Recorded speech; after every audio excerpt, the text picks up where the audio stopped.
gave my job a 2-week notice.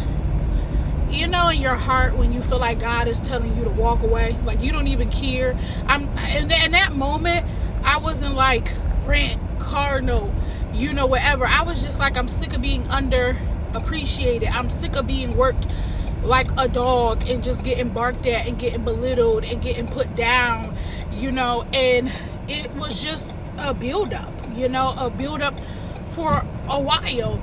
And I just was like, you know what? I'm gone. I'm leaving. I'm giving my 2 weeks notice. I've never left a job in my 28 years of living. Well, honey, I ain't worked that long.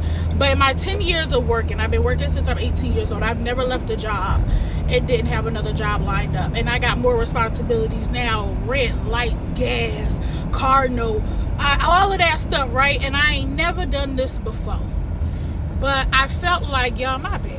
I felt like God was telling me, like, it's time to walk away. It's time to go. I will, you know, provide. I will. Like I said, I wasn't even thinking about my bills. But let me tell you how good God is. I gave my 2-week notice this Tuesday. Yesterday was Wednesday, and I had 2 job interviews for today. 2 companies reached out to me yesterday, and I go for my interviews with them today.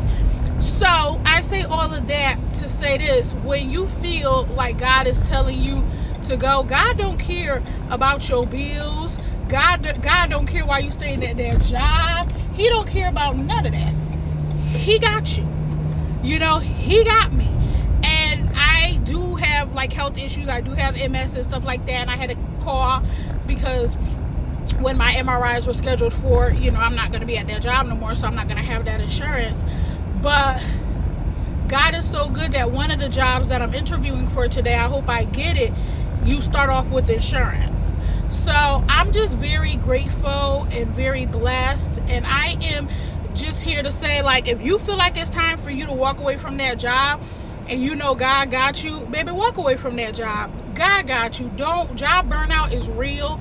And when stuff starts to affect your spirit and your soul, it's time to go. I promise you, no paycheck is worth that. In both jobs, I'm going to be making 19 cents less what I do now. So, baby, give it to God. I gave it to God. Yeah, I be crying sometimes. I cried myself to sleep last night like, God, what did I do? But at the end of the day, I would do it again.